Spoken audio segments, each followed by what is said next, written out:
بسم اللہ الرحمن الرحیم. ناظرین کرام، سچ کہہ with Junaid Ansari, Kashmir updates advertising company کے ہیڈ آفس سے میرے ساتھ دو ینگسٹر، دو نوجوان جو کہ ہائیلی لٹریٹ ہیں اور ملک و قوم کے لیے ایک فائنینشیل سکینڈل جو کہ خطرہ بن سکتا تھا اور ہے، اس حوالے سے کچھ باتیں کرنے آئے ہیں. کاشف رفیق صاحب، طاہر رمضان صاحب. کاشف رفیق صاحب، پہلے میں آپ کی طرف آتا ہوں، ذرا بتائیں گے یہ کیا ہے اسکینڈل جو آپ بات کرنا چاہ رہے ہیں اس پہ؟ السلام علیکم. چونکہ میرا تعلق سیلز اینڈ مارکیٹنگ انڈسٹری سے ہے جی، اور میں نے لوگوں کی فائنینشیل کاؤنسلنگ کرنی ہوتی ہے، لوگ مجھ سے انویسٹمنٹ اینڈ انشورنس کے حوالے سے کنسلٹ کرتے رہتے ہیں، اس حوالے سے میں نے ان کو گائیڈ کرنا ہوتا ہے. میری فل ٹائم فیلڈ ہی یہی ہے. اب مجھ سے جب لوگوں نے 1 لائف کے حوالے سے ڈسکشن شروع کی، سوال و جواب شروع کیے، اس بارے میں رائے لینا شروع کی کہ یہ کیا چیز ہے، اور انہوں نے بتایا کہ ہمیں یہ بتایا گیا کہ اس میں یہ بینیفٹس ہیں، تو ایک چیز تو مجھے بڑی کامن نظر آ رہی ہے، کیونکہ میرا اپنا 9 سال کا ایکسپیرینس ہے فائنینشیل انڈسٹری کا، کہ دنیا میں کبھی بھی کچھ بھی شارٹ کٹ نہیں ہوتا. زندگی میں کوئی چیز شارٹ کٹ نہیں ہے، کوئی میجک سٹک نہیں ہے، کوئی جادو کی چھڑی نہیں ہے کہ جہاں سے ایک دم سے آپ کی رقم ڈبل ٹرپل ہو جائے. جتنے بھی اوریجنل، پوری دنیا میں جتنے بھی اوریجنل فائنینشیل آرگنائزیشنز ہیں، وہاں پر آپ کو سالوں کے حساب سے ویٹ کرنا پڑتا ہے، تب جا کے کہیں آپ کی رقم ڈبل یا ٹرپل ہوتی ہے. جو یہاں پر بتایا جا رہا تھا کہ رسک فری ہے، گارنٹیڈ ہے، اور اتنے کم وقت میں اتنی رقم جو ہے پیک لیول پر جو پروفٹ بتایا جا رہا تھا. اب ایک چیز تو کلیئر تھی کہ یہ سبز باغ ہے، یہ چیز تو صاف فیل ہو رہی تھی کہ یہ سبز باغ ہیں، یہ لوگوں کو چیٹ کیا جا رہا ہے. جب یہ سوال درجنوں سے نکلتا ہوا سینکڑوں لوگوں تک پہنچا، یعنی سینکڑوں لوگوں نے مجھ سے یہ کوسچنس کرنے شروع کر دیے، تو اب یہ معاملہ مجھے فیل ہو کہ بہت سیریس ہوتا جا رہا ہے.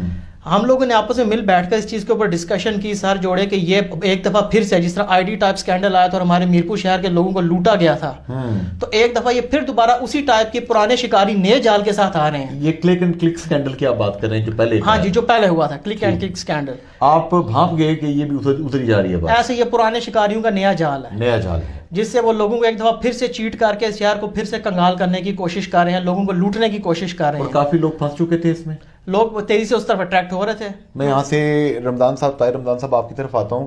یہ جو کرپٹو کرنسی یہ ہوتی کیا ہے اور اس میں کیچ کیا ہے، کہاں پہ جا کے فراڈ ہے؟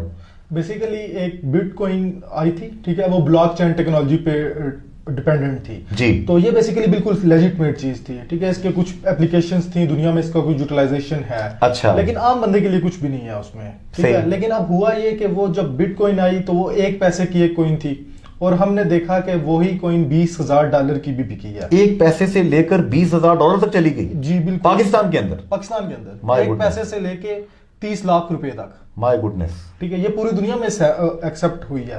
ابھی بھی اس کی پرائس تقریباً 15 لاکھ پاکستانی روپے ہے، اور وہ فلیکچویٹ ہوتی رہتی ہے ایک کوئن کی جو کسی زمانے میں 1 روپے کی 100 تھی.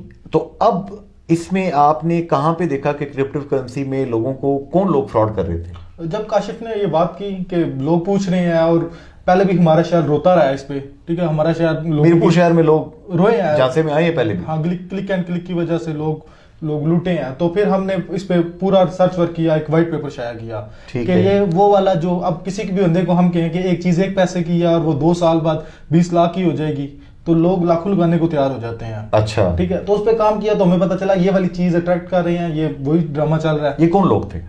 یہ بیسیکلی انٹرنیشنل تھا، گینگ تھا، ٹھیک ہے، بلغاریہ سے تھا، لیکن پاکستانی لوگ بھی بیچ میں انوالو ہو گئے. اور بلغاریہ کی جو لیڈی اس کو ہیڈ کر رہی تھی اس کو شاید کوئن کہا جاتا تھا؟ جی، کرپٹو کرنسی کی کوئن تھی. اچھا، اور ڈاکٹر روجا نام تھا. ابھی وہ FBI والے بھی ان کے ڈھونڈ رہے ہیں، وہ بھاگی ہیں. اچھا، 1 لائف کے نام سے، 1 لائف کے نام سے. اچھا، تو آپ نے میرپور میں یہاں پہ کمشنر صاحب سے، دیگر پولیس سے رابطہ کیا؟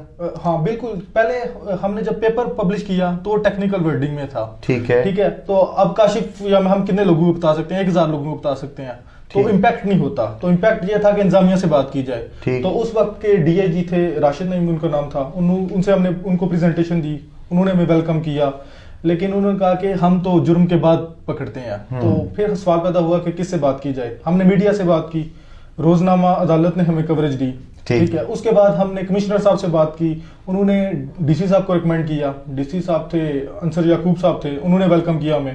انہوں نے AC صاحب جو کیسر اور اورنگزیب صاحب تھے ان کو کہا کہ اس کا سلوشن نکالا جائے.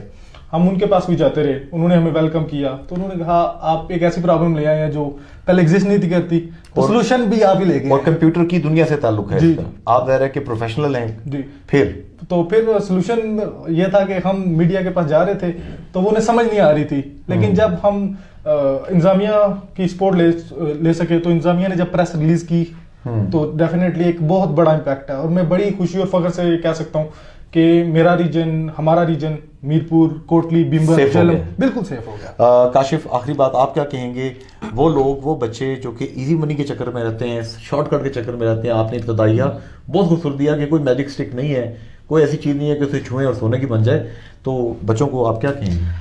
سب سے پہلی بات تو یہ کہ دنیا میں جیسے کہ میں پہلے کہا کوئی شارٹ کٹ نہیں ہے, آپ کو ہینڈسم بینیفٹ گین کرنے کے لیے ویٹ کرنا پڑتا ہے اور ہاں محنت کرنی پڑتی ہے. اب ایک سب سے اہم بات جو سلسلے میں کہنا چاہوں گا کہ پاکستان کو پوری دنیا میں فخر حاصل ہے کہ سب سے پہلے پاکستان اور پاکستان کے اندر ہماری کیمپین کا نتیجہ میرپور آزاد کشمیر کی انتظامیہ نے اس چیز کو بین کیا.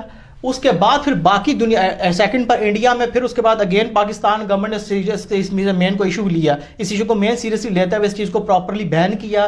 اور اس وقت یہ آواز اٹھائی گئی جب دنیا کو اس بارے میں کوئی ہوش, کوئی اویئرنیس نہیں تھی.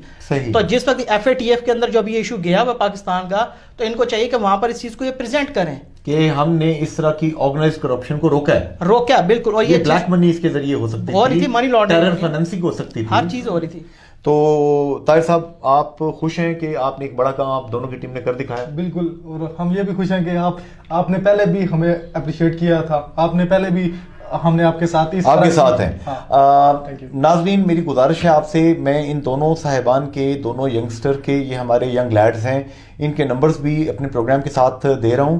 اگر آپ کے ذہن میں ون کوائن, اس طرح کی کرپٹو کرنسی جو بھی چل رہی ہے, کوئی سوالات ہیں, یہ دو پروفیشنلز ہیں, تو ان کے علاوہ کسی سے مشورہ کر لیا کریں, چاہے دیوار ہی کیوں نہ ہو, احتیاط کریں, ایزی منی کے چکر میں مت پڑیں. فی امان اللہ, اللہ حافظ, گڈ بائے.